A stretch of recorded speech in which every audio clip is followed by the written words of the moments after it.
Hello friends, നമ്മളിന്ന് കാണാൻ പോകുന്ന പേ ബാക്ക് എപ്പിസോഡ് 9 ആണേ. അപ്പോൾ സ്റ്റാർട്ടിങ്ങിൽ തന്നെ ഒരു പാസ്റ്റ് സീനാണ് കാണിക്കുന്നത്. അപ്പം ജയ ആണെങ്കിൽ അവൻ്റെ അമ്മയുടെ അടുത്ത് ചോദിക്കുന്നുണ്ട്, നിങ്ങൾ എന്താ ചെയ്യുന്നത്, തിരിച്ച് ഫൈറ്റ് ചെയ്യേണ്ടതിന് പകരം ഓടി ഒളിക്കുവാണോ എന്ന് ചോദിക്കുവാണ്. അപ്പോൾ അവൻ്റെ അമ്മ പറയുകയാണിത് ഞാൻ ഓടി ഒളിക്കുന്നതല്ല, ഇതെൻ്റെ ഒരു പുതിയ തുടക്കമാണെന്ന് പറയുകയാണ്. അപ്പോൾ അവൻ പറയുന്നുണ്ട്, അപ്പം ഞാനും നിങ്ങളുടെ ഈ ഒരു പുതിയ ലൈഫിൻ്റെ ഭാഗമല്ലേ എന്നിങ്ങനെ പറയുന്നുണ്ട്. അപ്പം ഇത് കേട്ടതും അവൻ്റെ അമ്മയാണെങ്കിൽ പറയുന്നുണ്ട്, നീ ഇങ്ങനെ പറയുകയാണെങ്കിൽ അതിനർത്ഥം നീ ശരിക്കും വളർന്നു എന്ന് പറഞ്ഞിട്ട് അവനെ ആണെങ്കിൽ ഹഗ് ചെയ്യുവാണേ അവൻ്റെ അമ്മ. അങ്ങനെ ആ ഒരു സീൻ അവിടെ കട്ടാകുമ്പോൾ പിന്നെ കാണിക്കുന്നത് അവൻ്റെ അമ്മയാണെങ്കിൽ സൂയിസൈഡ് ചെയ്തേക്കുന്നതാണ് കേട്ടോ കാണിക്കുന്നത്. അപ്പോൾ അവനാണെങ്കിൽ ചോദിക്കുന്നുണ്ട്, എൻ്റെ അമ്മ എപ്പോഴാണ് വീണത്, അതേപോലെ CCTV ഒന്നും വർക്കല്ലേ എന്നിങ്ങനെ ഒരാളടുത്ത് ചോദിക്കുന്നുണ്ട്. അപ്പം അയാൾ ഒരു ബോഡി ഗാർഡാണെന്ന് തോന്നി ഇവൻ്റെ. അപ്പോൾ അയാൾ പറയുന്നുണ്ട്, ഇല്ല CCTV ഒന്നും വർക്കല്ല എന്ന് പറയുന്നുണ്ട്. അപ്പോൾ ആ ഒരു സീൻ അവിടെ കട്ടാകുമ്പോൾ പിന്നെ കാണിക്കുന്ന പ്രസൻറ്റ് സീനാണേ. അപ്പോൾ ഇവരുടേതായ ഒരു റൊമാൻറ്റിക് നൈറ്റിനൊക്കെ ശേഷം ഇപ്പോൾ രണ്ടുപേരും എണീക്കുന്നുണ്ട്. അപ്പം ജയാണെങ്കിൽ അവൻ്റെ അടുത്ത് ചോദിക്കുന്നുണ്ട്, നീ ലാസ്റ്റ് നൈറ്റിനെ പറ്റിയിട്ട് ഓർത്ത് ഗിൽറ്റി ആയിട്ടൊന്നും ഫീൽ ചെയ്യുന്നില്ലല്ലോ അല്ലേ എന്നിങ്ങനെ ചോദിക്കുകയാണ്. അപ്പം നമ്മുടെ സണ്ണാണെങ്കിൽ പറയാണ്, നീ എന്താ എന്നെ പിന്നെയും ഫൂളാക്കാൻ നോക്കുവാണോ എന്ന് ചോദിക്കുവാണ്. അപ്പം ജയ പറയുന്നുണ്ട്, നീ ഫൂളൊന്നും അല്ല, നീ ഭയങ്കര ക്യൂട്ടല്ലേ എന്നൊക്കെ പറഞ്ഞിട്ട് അവനാണെങ്കിൽ ഒരു കിസ്സൊക്കെ കൊടുക്കുന്നുണ്ട് കേട്ടോ. എന്നിട്ട് ജയാണെങ്കിൽ പറയുന്നുണ്ട്, ബാ നമുക്കൊരു ഷവർ എടുക്കാമെന്ന് ഇങ്ങനെ പറയുന്നുണ്ട്. അപ്പം സണ്ണാണെങ്കിൽ പറയുന്നുണ്ട്, ഇല്ല നീ ആദ്യമേ പോ, എനിക്ക് വയ്യാന്ന് പറയുകയാണ്. അപ്പം നമ്മുടെ ജയാണെങ്കിൽ അവനെയും വിളിച്ചുകൊണ്ട് പിന്നെ ഒരു ബാത്റൂം സീനൊക്കെയാണ് കേട്ടോ. അവരുടേതായ കുറച്ച് റൊമാൻസൊക്കെയാണ് പിന്നെ കാണിക്കുന്നത്. അങ്ങനെ അവരുടെ ആ ഒരു റൊമാൻസൊക്കെ കഴിഞ്ഞതിന് ശേഷം നമ്മുടെ ജയാണെങ്കിൽ സണ്ണിൻ്റെ അടുത്ത് ചോദിക്കുന്നുണ്ട്, നിനക്ക് മെമ്മറി പ്രോജക്റ്റിൻ്റെ ഒരു ഓഡീഷൻ തുടങ്ങിയിട്ടുണ്ട്, നീ അറിഞ്ഞില്ലേ എന്നൊക്കെ ചോദിക്കുകയാണ്. അപ്പോൾ സണ്ണ് പറയുന്നുണ്ട്, അത് ഞാൻ അത്ര വലിയ കാര്യമൊന്നും ആക്കുന്നില്ല എന്നിങ്ങനെ പറയുകയാണ് അവൻ. അപ്പോൾ ജയ് പറയാണ്, ഞാൻ നിൻ്റെ പേര് ആ ഒരു ലിസ്റ്റിൽ ഇട്ടിട്ടുണ്ടെന്ന് പറയുകയാണ്. അപ്പം സണ്ണ് പറയുന്നുണ്ട്, എന്നാൽ എനിക്ക് ആ ഒരു സീരീസിൽ ഓഡീഷൻ ചെയ്യാൻ താല്പര്യമില്ല എന്ന് പറയുകയാണ് അവൻ. അപ്പോൾ ജയ് ആണെങ്കിൽ ചോദിക്കുകയാണ്, ഞാൻ സണ്ണീനെ അതിൽ നിന്ന് പുറത്താക്കിയാൽ നീ ആ ഒരു പ്രോജക്റ്റ് ഏറ്റെടുക്കുമോ എന്ന് ചോദിക്കുവാണ്. അപ്പോൾ അവൻ പറയാണ്, നിങ്ങളല്ലേ നിങ്ങളുടെ റൈറ്റ്സൊക്കെ കൊങ്ങിയാത്തിന് കൊടുത്തേന്ന് ഇങ്ങനെ ചോദിക്കുകയാണ്. അപ്പം ജയ് ആണെങ്കിൽ പറയുന്നുണ്ട്, ഞാൻ നിൻ്റെ അടുത്ത് പറഞ്ഞിട്ടുള്ളതല്ലേ അവസാനം ഞാൻ തന്നെ ആയിരിക്കും ജയിക്കുന്നതെന്ന്. അപ്പം സണ്ണാണെങ്കിൽ പറയാണ്, എനിക്കത് ഓഡീഷൻ വഴി കിട്ടുവാണെങ്കിൽ എനിക്കൊരു കുഴപ്പമില്ല എന്ന് പറയുകയാണ്. അപ്പം ഇത് കേൾക്കുമ്പോഴത്തേക്കും ചെയ്യാണെങ്കിൽ പറയുന്നുണ്ട്, ഞാൻ വിചാരിച്ചു നീ നിനക്ക് എപ്പോഴും റിവെഞ്ച് എടുക്കുന്ന കാര്യം മാത്രമേ ഉള്ളൂ എന്ന്, എന്നാൽ നീ ഇങ്ങനെയൊക്കെ സംസാരിക്കുന്നത് കേൾക്കുമ്പോൾ ശരിക്കും അൺബിലീവബിളാന്നൊക്കെ പറഞ്ഞിട്ട് അവനാണെങ്കിൽ ഒരു കിസ്സൊക്കെ കൊടുക്കുന്നുണ്ട്. എന്നിട്ട് ജയാണെങ്കിൽ ഒരു നോവൽ എടുത്ത് കാണിച്ചിട്ട് പറയുന്നുണ്ട്, ഇതാ നിൻ്റെ അടുത്ത ഹോംവർക്ക്, ഈ ഒരു നോവൽ നീ ഫുള്ള് റീഡ് ചെയ്യണമെന്ന് പറയുന്നുണ്ട്. അങ്ങനെ ആ ഒരു സീൻ അവിടെ കട്ടാവുകയാണേ. അത് കഴിഞ്ഞ് സണ്ണാണെങ്കിൽ കമ്പനിയിലോട്ട് വരുമ്പോൾ ഒരാളാണെങ്കിൽ ഒരു ഫ്രൂട്ട് ബാസ്ക്കറ്റ് ഇങ്ങനെ കൊണ്ടുപോവാണ്. അപ്പം അവനാണെങ്കിൽ ചോദിക്കുന്നുണ്ട്, ഇത് എങ്ങോട്ട് കൊണ്ടുപോകാമെന്ന് ചോദിക്കുമ്പോൾ അയാൾ പറയുന്നുണ്ട്, അത് മിസ്റ്റർ ടുവോ ഹോസ്പിറ്റലിലല്ലേ, അങ്ങോട്ടേക്കാന്ന് പറയുന്നുണ്ട്. അപ്പം ഇത് കേൾക്കുന്നത് അവൻ ശരിക്കും ഷോക്കാവുകയാണ്. അങ്ങനെ അവനാണെങ്കിൽ ആ ചെറുക്കനെ കാണാനായിട്ട് ഹോസ്പിറ്റലിലോട്ട് വരുവാണ്. എന്നിട്ട് അവൻ പറയാണ്, വേവും സണ്ണിയും കൂടെ പ്ലാൻ ചെയ്തിട്ട് എന്നെ ആ ഒരു സ്പോൺസേഴ്സിനെ മീറ്റ് ചെയ്യിക്കാനായിട്ട് കൊണ്ടുചെന്നതാണ്. അവർ പറഞ്ഞ് ഞാൻ ഈ ഒരു മെമ്മറി പ്രോജക്റ്റിലുണ്ടെന്നൊക്കെ പറഞ്ഞിട്ട് അവരെന്നെ അങ്ങോട്ടേക്ക് കൊണ്ടുപോയെന്നൊക്കെ പറയുകയാണ് അവൻ.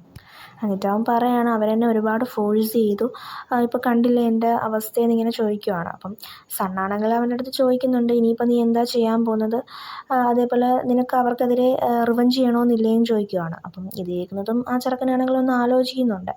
എന്നിട്ട് അവനാണെങ്കിൽ ഇപ്പം ആൻസറൊന്നും പറയുന്നില്ല കേട്ടോ.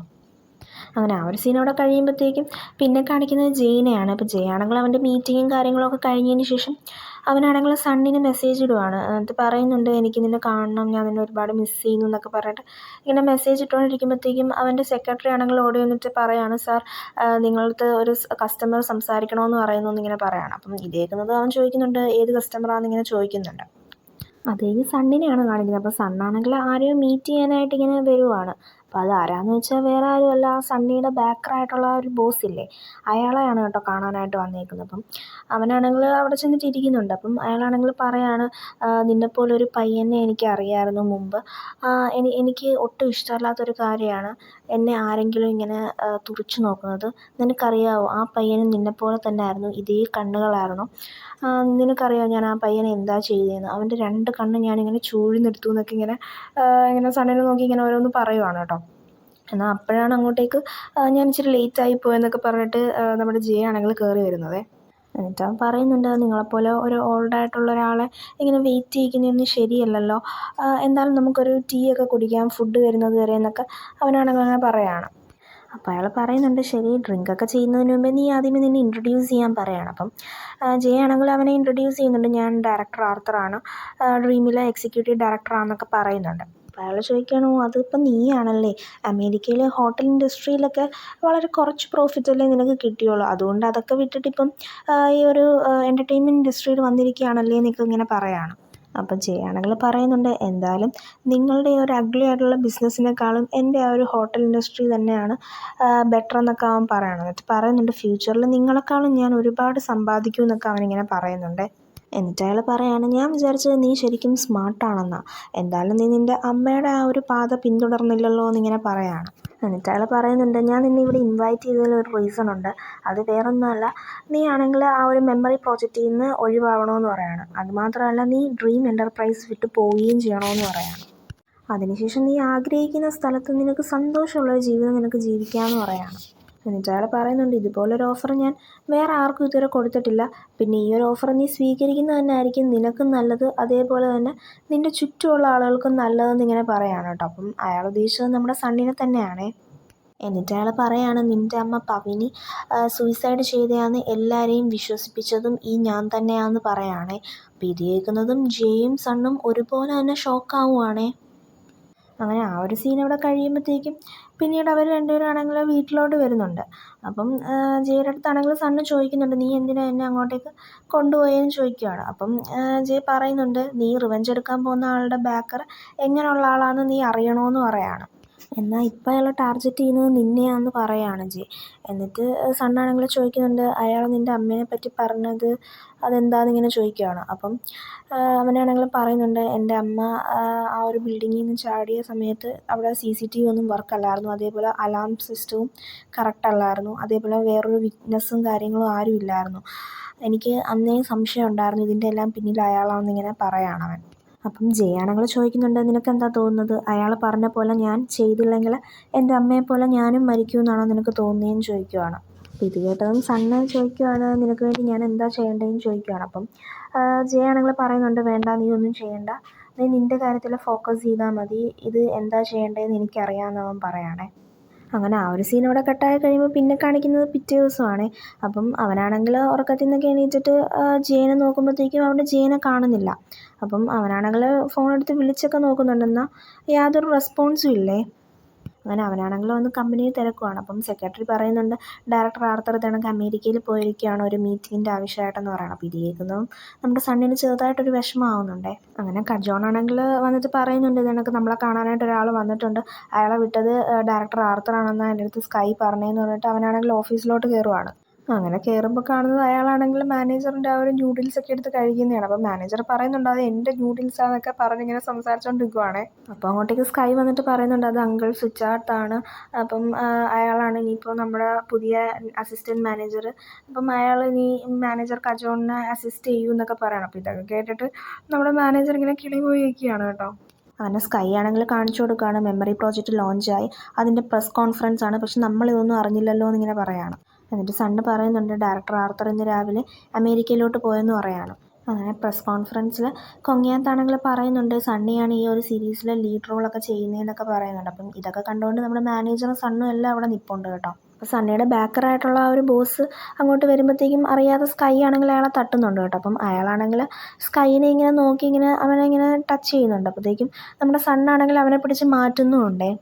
അപ്പം സണ്ണിനാണെങ്കിൽ ഒരു കോൾ വരുവാണ്. അപ്പോൾ അവനെ വിളിച്ചത് ആ 2 എന്ന് പറഞ്ഞ ഒരു ചെറുക്കനാണെന്ന് തോന്നുന്നു. അപ്പം അവൻ പറയുന്നുണ്ട്, ഈ ഒരു പ്രസ് കോൺഫറൻസ് കഴിഞ്ഞാൽ ഒരു പ്രൈവറ്റ് ആയിട്ടുള്ളൊരു ഡിന്നർ അവർ അറേഞ്ച് ചെയ്യുന്നുണ്ട് ഇൻവെസ്റ്റേഴ്സൊക്കെ ആയിട്ട്, അപ്പോൾ അതിൽ അവർ എന്നെയും വിളിച്ചിട്ടുണ്ട്, നിനക്ക് ഞാൻ അതിൻ്റെ ലൊക്കേഷൻ ഷെയർ ചെയ്യാമെന്ന് പറയുകയാണ് അവൻ.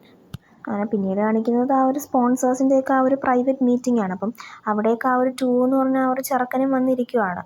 അപ്പം അങ്ങോട്ടേക്ക് തന്നെയാണ് കേട്ടോ നമ്മുടെ സണ്ണും വന്നേക്കുന്നത്. അപ്പോൾ അവനാണെങ്കിൽ ഒരു സ്ഥലത്ത് ഇങ്ങനെ മറഞ്ഞിങ്ങനെ നിൽക്കുവാണ്. എന്നിട്ട് അവനാണെങ്കിൽ ആ 2 എന്ന് പറഞ്ഞ ആ ഒരു ചെറുക്കന് മെസ്സേജ് ഇടുന്നുണ്ട്. അങ്ങനെ അവനാണെങ്കിൽ സണ്ണിൻ്റെ ആ ഒരു മെസ്സേജ് കാണുമ്പോഴത്തേക്കും ഞാൻ വാഷ്റൂമിൽ പോയിട്ട് വരാമെന്ന് പറഞ്ഞിട്ട് അവനാണെങ്കിൽ അവിടെ നിന്ന് എണീറ്റ് പോകുന്നുണ്ട് കേട്ടോ. അപ്പം അവനാണെങ്കിൽ ഇങ്ങോട്ട് വരുമ്പോഴത്തേക്കും കാണുന്നത് ആ ഒരു സണ്ണിയുടെ ആ ഒരു ബാക്കറായിട്ടുള്ള ആ ഒരു ബോസ് ആ ഒരു ചെറുക്കനെ അവിടെ ഇട്ട് അടിക്കുന്നതൊക്കെയാണ് കേട്ടോ കാണുന്നത്. അപ്പോൾ അവനാണെങ്കിൽ അതെല്ലാം ഷൂട്ട് ചെയ്യുന്നുണ്ട്. അങ്ങനെ അത് ഷൂട്ട് ചെയ്തുകൊണ്ട് നിൽക്കുമ്പോഴാണ് അങ്ങോട്ടേക്ക് പെട്ടെന്ന് സണ്ണി കയറി വരുന്നത്. അപ്പം സണ്ണിയാണെങ്കിൽ അവൻ്റെ ആ ഒരു ഫോൺ പിടിച്ച് വാങ്ങി നോക്കുന്നുണ്ട്.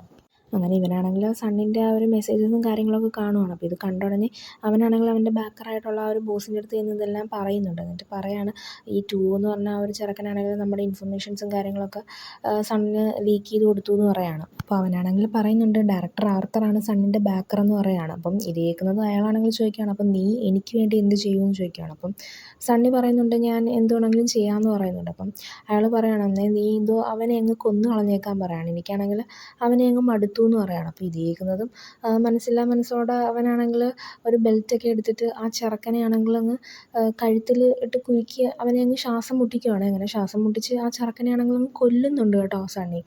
അപ്പം ഇതൊക്കെ കഴിയുമ്പോഴത്തേക്കും അവനാണെങ്കിൽ അങ്ങ് വല്ലാതാവുകയാണ്. അവനാണെങ്കിൽ ശരിക്കും പേടിച്ചൊരു വല്ലാത്തൊരവസ്ഥയിൽ നിൽക്കുകയാണ് കേട്ടോ ഇപ്പോൾ സണ്ണി.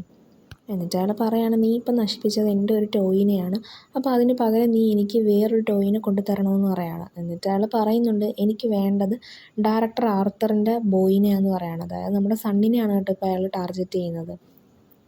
പിന്നെ കാണിക്കുന്നത് സണ്ണിനെയാണ്. ഇപ്പോൾ സണ്ണാണെങ്കിൽ അവിടെ ഇങ്ങനെ നിൽക്കുമ്പോഴത്തേക്കും അങ്ങോട്ടേക്ക് സണ്ണി വരുവാണ്. അപ്പം സണ്ണിയുടെ ആളുകളൊക്കെ വന്നിട്ട് സണ്ണിനെ ആണെങ്കിൽ എടുത്തിട്ട് അടിക്കുന്നുണ്ട്. എന്നിട്ട് അവനാണെങ്കിൽ ചോദിക്കുന്നുണ്ട് നീ 2ഓനെ എവിടെയാണ് കൊണ്ടുപോയെന്ന് ചോദിക്കുകയാണ്. അപ്പം സണ്ണിയാണെങ്കിൽ പറയാണ് നീ തന്നെ ഇപ്പം മരിക്കാൻ പോകുക, എന്നിട്ട് നീ പിന്നെയും മറ്റുള്ളവരെ പറ്റിയാണോ വറി ചെയ്യുന്നതെന്ന് ചോദിക്കുകയാണ്. അപ്പോൾ സണ്ണി പറയുന്നുണ്ട് അവനങ്ങനെ പെട്ടെന്നൊന്നും മരിക്കത്തില്ല, അവൻ ഇനിയും കുറേ ടോർച്ചറൊക്കെ അനുഭവിച്ചിട്ടേ മരിക്കത്തുള്ളൂ, കാരണം അവൻ തെറ്റായിട്ടുള്ളൊരു പാത്താണ് ചൂസ് ചെയ്തതെന്ന് പറയുകയാണ്. അപ്പോൾ സണ്ണാണെങ്കിൽ ചോദിക്കുന്നുണ്ട് നിനക്ക് എന്താ വേണ്ടതെന്ന് ചോദിക്കുന്നുണ്ട്. അപ്പം സണ്ണിയാണെങ്കിൽ പറയുന്നുണ്ട് ശരിയാ ഞാൻ മുമ്പ് നിൻ്റെ പൈസയൊക്കെ എടുത്തുകൊണ്ട് പോയത് ശരിയാണ്, എന്നാൽ എനിക്കറിയാമായിരുന്നു നീ എപ്പോഴെങ്കിലും തിരിച്ചു വരുമെന്ന്. എന്നാൽ ഇത്രയും കാലം നിന്നെ കാണാതിരുന്നപ്പോൾ ഞാൻ വിചാരിച്ചു നീ മരിച്ചു പോയെന്ന്. എന്നാൽ പെട്ടെന്ന് ഇപ്പോൾ ഒരു ദിവസം നീ വന്നിരിക്കുക, അപ്പം ഞാനല്ലേ നിന്നോട് ചോദിക്കേണ്ടത് നിനക്ക് എന്താ വേണ്ടതെന്ന്.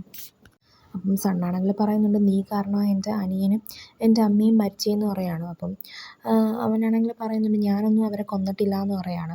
എന്നിട്ട് പറയുന്നുണ്ട് നിനക്ക് എൻ്റെ അടുത്ത് റിവെഞ്ച് എടുക്കണമെങ്കിൽ അത് നീ തനിയെ റിവെഞ്ച് എടുക്കണമെന്ന് പറയുകയാണ്. എന്നിട്ട് അവനാണെങ്കിൽ പറയുന്നുണ്ട് നിൻ്റെ ഈ ഒരു റിവെഞ്ച് കാരണം അത് നിനക്ക് മാത്രമല്ല പ്രശ്നം, നിൻ്റെ ചുറ്റുമുള്ളവർക്കും കൂടെ ആയിരിക്കും അത് പ്രശ്നമാവുന്നതെന്ന് ഇങ്ങനെ പറയുകയാണ്. എന്നിട്ട് പറയുന്നുണ്ട് ഇത് ഞാൻ നിനക്ക് അവസാനമായിട്ട് തരുന്ന വാർണിംഗാന്ന് പറഞ്ഞിട്ട് അവനാണെങ്കിൽ അങ്ങ് വിടുന്നുണ്ടേ. അത് കഴിഞ്ഞ് സണ്ണാണെങ്കിൽ നമ്മുടെ ജയയുടെ ആ ഒരു ബാറിലോട്ട് വരുവാണ്. അപ്പോൾ അവിടെ ചെന്നിട്ട് അവനാണെങ്കിൽ സ്കൈനെ വിളിക്കുന്നുണ്ട്. എന്നിട്ട് ചോദിക്കുന്നുണ്ട് നീ എവിടെയാ പീക്കച്ചോൺ എന്ത് ചെയ്യുന്നൊക്കെ ചോദിക്കുന്നുണ്ട്. അപ്പോൾ അവനാണെങ്കിൽ പറയുന്നുണ്ട് ഞാൻ എൻ്റെ ഷൂട്ട് കഴിഞ്ഞിട്ട് വീട്ടിലോട്ട് പോകാൻ നിൽക്കുക, അതേപോലെ പീക്കച്ചോൺ ഇവിടെ ഉണ്ടെന്ന് പറയുകയാണ്. എന്നിട്ട് സണ്ണാണെങ്കിൽ പറയുന്നുണ്ട് ആ സേഫായിട്ട് വീട്ടിൽ ചെല്ലാം, എന്നിട്ട് വീട്ടിൽ ചെന്നിട്ട് എന്നെ വിളിക്കണമെന്നൊക്കെ അവൻ്റെ അടുത്ത് പറയുന്നുണ്ട്. അപ്പോൾ അവനുമാണെങ്കിൽ ഓക്കെ എന്നൊക്കെ പറയുന്നത് കോൾ കട്ട് ചെയ്യുവാണേ. അത് കഴിഞ്ഞ് സണ്ണാണെങ്കിൽ ആ ഒരു ജയയുടെ ആ ഒരു സീക്രട്ട് റൂമിലോട്ട് വന്നിട്ട് അവനെയാണെങ്കിൽ ശരിക്കും മിസ് ചെയ്യുന്നുണ്ട്. അങ്ങനെ അവനാണെങ്കിൽ അവിടെ അങ്ങനെ വന്നിരുന്ന് കുറച്ച് നേരം ഇങ്ങനെ കിടക്കുമ്പോഴത്തേക്കും അങ്ങോട്ടേക്ക് നമ്മുടെ ജയയുടെ ആ ഒരു അങ്കിള് വരുവാണ് കേട്ടോ. അപ്പോൾ സണ്ണാണെങ്കിൽ അയാളടുത്ത് ചോദിക്കുന്നുണ്ട് നിങ്ങൾക്കറിയാവോ ജയ് എന്തിനാണ് അമേരിക്കയിൽ പോയതെന്ന്, അതുമാത്രമല്ല കൊങ്ങിയാത്ത് ആ ഒരു മെമ്മറി പ്രോജക്റ്റിൻ്റെ ആ ഒരു പ്രസ് കോൺഫറൻസ് ഒക്കെ നടത്തിയ കാര്യം ജയ് അറിഞ്ഞോ എന്നൊക്കെ ഇങ്ങനെ ചോദിക്കുകയാണ്. അപ്പം അയാളാണെങ്കിൽ പറയുന്നുണ്ട് അതൊന്നും എനിക്കറിയത്തില്ല എന്ന് അയാൾ പറയാണ്. എന്നിട്ട് അയാൾ പറയാണ് എനിക്കിപ്പോഴും അറിയില്ല അവൻ എന്താ അങ്ങനെ ചെയ്തതെന്ന്, പക്ഷേ എനിക്ക് ഉറപ്പാണ് എൻ്റെ ജയ് അങ്ങനെ പേടിച്ചോടുന്ന ഒരാളല്ല, അവനാണെങ്കിൽ അങ്ങനെ തോറ്റു കൊടുക്കത്തൊന്നും ഇല്ല എന്ന് പറയാണ് എളുപ്പത്തിൽ. എന്നിട്ട് അയാൾ പറയാണ് നീ അതൊന്നും ഓർത്ത് ടെൻഷൻ അടിക്കണ്ട, നിനക്ക് വേണമെങ്കിൽ ഞാൻ കുറച്ച് ഡ്രിങ്ക്സ് എടുത്ത് തരാമെന്നൊക്കെ പറഞ്ഞിട്ട് അയാളാണെങ്കിൽ അങ്ങനെ ഡ്രിങ്ക്സ് എടുക്കാനായിട്ട് പോവുകയാണ് കേട്ടോ നമ്മുടെ സണ്ണിനെ. നമ്മുടെ സണ്ണാണെങ്കിൽ പാവം അവനിപ്പോഴും നമ്മുടെ ജയനെ പറ്റി തന്നെ ആലോചിച്ചുകൊണ്ടിരിക്കുകയാണ് കേട്ടോ. അവനാണെങ്കിൽ ശരിക്കും നമ്മുടെ ജയനെ നന്നായിട്ട് മിസ് ചെയ്യുന്നുണ്ടേ. അങ്ങനെ അത് കഴിഞ്ഞിട്ട് നമ്മുടെ സണ്ണാണെങ്കിൽ അവിടെ നിന്ന് ഇറങ്ങിയിട്ട് ഇങ്ങനെ നടന്നു വന്നുകൊണ്ടിരിക്കുമ്പോഴത്തേക്കും പെട്ടെന്ന് കുറച്ച് പേര് ചേർന്ന് അവനെ അറ്റാക്ക് ചെയ്യാനായിട്ട് വരുവാണ്. ഇപ്പം അവനാണെങ്കിൽ പറയുന്നുണ്ട് അവൻ്റെ അടുത്ത് വന്ന് വണ്ടിയിൽ കയറാൻ പറയുകയാണ്. അപ്പം സണ്ണാണെങ്കിൽ ചോദിക്കുന്നുണ്ട് നിങ്ങളൊക്കെ ആരാ, നിങ്ങൾക്ക് എന്താ വേണ്ടതെന്നൊക്കെ ചോദിക്കുന്നുണ്ട്. എന്നാൽ അവരാണെങ്കിൽ പിന്നെയും പറയുന്നത് അവൻ്റെ അടുത്ത് നിന്ന് വണ്ടിയിൽ കയറാനാണേ പറയുന്നത്. എന്നാൽ അപ്പോഴാണ് പെട്ടെന്ന് ഒരാൾ വന്ന് ചാടി അങ്ങ് ഒരാളെ ചവിട്ടുന്നത് കേട്ടോ. അപ്പോൾ ഇത് കാണുന്നതും എല്ലാവരും ശരിക്കും ഷോക്കാവണം. അത് വേറെ ആരുമല്ല നമ്മുടെ ആ അങ്കിളാണേ. ആ അങ്കിളാണെങ്കിൽ എല്ലാത്തിനെയും എടുത്തിട്ട് നന്നായിട്ട് പെരുമാറുന്നുണ്ട്. അപ്പോൾ ഇതെല്ലാം കാണുമ്പോൾ നമ്മുടെ സണ്ണ് ഷോക്കാവുന്നുണ്ട്. അങ്ങനെ ആ അങ്കിളാണെങ്കിൽ അവിടെയുള്ള എല്ലാത്തിനെയും അടിച്ച് നിലംപരിശാക്കുവാണേ. അങ്ങനെ ഇതൊക്കെ കണ്ട് കണ്ണും തള്ളി നിൽക്കുവാണ് നമ്മുടെ സണ്ണ് കേട്ടോ. അങ്ങനെ അവരാണെങ്കിൽ നേരെ ചെല്ലുന്നത് ഫുഡ് കഴിക്കാനാണ്. അപ്പോൾ ആ അങ്കിള് പറയുന്നുണ്ട് എന്നെയാണെങ്കിൽ നിൻ്റെ അടുത്തേക്ക് വിട്ടത് ജയാണ്, അവനിവിടെ ഇല്ലാത്ത സമയം നിന്നെ നോക്കാനായിട്ട് അവനാണ് എൻ്റെ അടുത്ത് പറഞ്ഞതെന്ന് പറയുകയാണ്. അപ്പം സണ്ണാണെങ്കിൽ ചോദിക്കുവാണ് ജയ എപ്പോൾ വരുമെന്നൊക്കെ ചോദിക്കുവാണ്. അപ്പം അയാളാണെങ്കിൽ പറയുന്നുണ്ട് അവനെപ്പോലെ ഒരാൾ അവൻ എന്ത് ചെയ്യുന്നു എപ്പോൾ വരുമെന്നൊക്കെ പറയുമെന്ന് നിനക്ക് തോന്നുന്നുണ്ടോ എന്ന് ചോദിക്കുവാണ്. അപ്പോഴാണ് സണ്ണിന് സ്കൈയുടെ ഫോണിൽ നിന്ന് കോൾ വരുന്നത് കേട്ടോ. അപ്പോൾ അത് സ്കൈ അല്ലായിരുന്നു, അവനെ കുറച്ച് പേര് ചേർന്ന് പിടിച്ചു വെച്ചിരിക്കുകയാണ്. എന്നിട്ട് അവർ പറയുന്നത് ഇവൻ അവരുടെ അടുത്ത് തനിയെ ചെല്ലണമെന്നാണ് കേട്ടോ പറയുന്നത്. അങ്ങനെ അവനാണെങ്കിൽ അങ്ങോട്ടേക്ക് പോകുന്നുണ്ട്. അങ്ങനെ സണ്ണാണെങ്കിൽ അകത്തോട്ട് കയറി നോക്കുമ്പോഴത്തേക്കും അവിടെ സ്കൈനെ ആണെങ്കിൽ കെട്ടിയിട്ടിരിക്കുകയാണ്. അപ്പം അവനാണെങ്കിൽ പറയുന്നുണ്ട്, ഞാൻ വന്നില്ലേ, ഇനി അവനെ വെറുതെ വിടാൻ പറയുന്നുണ്ട്. അപ്പോൾ അയാൾ പറയുന്നുണ്ട്, അതൊക്കെ അവിടെ നിൽക്കട്ടെ, നമുക്ക് സംസാരിക്കാം, നീ ആദ്യമേ അവിടെ ഇരിക്കാൻ പറയാണ്. അപ്പം അങ്ങനെ സണ്ണാണെങ്കിൽ നോക്കുമ്പോഴത്തേക്കും അവൻ്റെ ചുറ്റും കുറേ ആളുകൾ ഇങ്ങനെ വന്ന് നിൽക്കുവാണേ. അത് കഴിഞ്ഞ് പിന്നെ കാണിക്കുന്ന അവിടെ ഒരു മാരക ഫൈറ്റ് സീനാണ് കേട്ടോ. അപ്പോൾ നമ്മുടെ സണ്ണാണെങ്കിൽ എല്ലാത്തിനും ഇട്ട് നന്നായിട്ട് കൊടുക്കുന്നുണ്ട്. എന്നാൽ തിരിച്ച് നമ്മുടെ സണ്ണിന് ഒരു അടി കിട്ടുവാണ് കേട്ടോ. അപ്പോൾ ആ ഒരു അടിയിൽ അവൻ്റെ തലയങ്ങ് നന്നായിട്ട് മുറിഞ്ഞ് ചോരയൊക്കെ വരുന്നുണ്ട്. എന്നിട്ടും അവനാണെങ്കിൽ വിട്ടുകൊടുക്കത്തില്ല. അവനാണെങ്കിൽ എല്ലാവരെയും നന്നായിട്ട് തന്നിട്ട് അടിക്കുന്നുണ്ട്. അപ്പം അതിൻ്റെ ഇടയ്ക്ക് അവനെ കുത്താനായിട്ട് ഒരാളൊക്കെ വരുന്നുണ്ട്. എന്നാൽ അയാളെ ആണെങ്കിൽ അവൻ അടിച്ച് വീഴ്ത്തുന്നൊക്കെ ഉണ്ട്. എന്നിട്ട് അവനാണെങ്കിൽ എണ്ണീറ്റ് നമ്മുടെ സ്കൈയുടെ അടുത്തോട്ട് ചെല്ലുവാണേ. എന്നാൽ സ്കൈക്കാണെങ്കിൽ ബോധമില്ല കേട്ടോ. അപ്പം അവനാണെങ്കിൽ സ്കൈനെ എടുത്തുകൊണ്ടാണ് കേട്ടോ വെളിയിലോട്ട് വരുന്നത്. അങ്ങനെ അവൻ ഒട്ടും വയ്യ, എന്നിട്ടും അവൻ സ്കൈനെ ആണെങ്കിൽ എടുത്ത് വെളിയിലോട്ട് കൊണ്ടുവന്ന് ഇരുത്തുന്നുണ്ട്. അങ്ങനെ അവൻ എണീക്കുമ്പോഴത്തേക്കും പെട്ടെന്ന് ഒരാൾ വന്നിട്ട് അവനെയാണെങ്കിൽ അങ്ങ് കുത്തുവാണേ. അപ്പോൾ ആ ഒരു കുത്തു കൊണ്ടിട്ട് അവനാണെങ്കിൽ അങ്ങ് തറയിലങ്ങ് വീണ് പോകുന്നുണ്ട്. എന്നാൽ ആ സമയമാണ് നമ്മുടെ ജെ ആണെങ്കിൽ അവനെ കോൾ ചെയ്യുന്നത് കേട്ടോ. അപ്പോൾ ആ ഒരു കോൾ കണ്ടിട്ട് അവനാണെങ്കിൽ അത് എടുക്കാനായിട്ട് ഇങ്ങനെ ശ്രമിക്കുന്നുണ്ട്. എന്നാൽ അവനെ കൊണ്ടാണെങ്കിൽ അങ്ങ് പറ്റുന്നില്ല കേട്ടോ. അപ്പം ഈ ഒരു സീൻ കാണുമ്പോൾ നമുക്കങ്ങ് ശരിക്കും അങ്ങ് ഇമോഷണലായി പോകും കേട്ടോ. അത്രയ്ക്കും ഭയങ്കര സാഡായിട്ടുള്ളൊരു സീനാണ്. അപ്പം ഈ ഒരു സീനും കാണിച്ചുകൊണ്ടാണ് നമ്മുടെ ഈ ഒരു എപ്പിസോഡ് 9 ഇവിടെ എന്താകുന്നത്. അപ്പോൾ വീഡിയോ ഇഷ്ടപ്പെട്ട ചാനലൊന്ന് മറക്കാതെ സബ്സ്ക്രൈബ് ചെയ്ത് സപ്പോർട്ട് ചെയ്യണം കൂട്ടുകാരെ. അപ്പോൾ ബൈ ഫ്രണ്ട്സ്.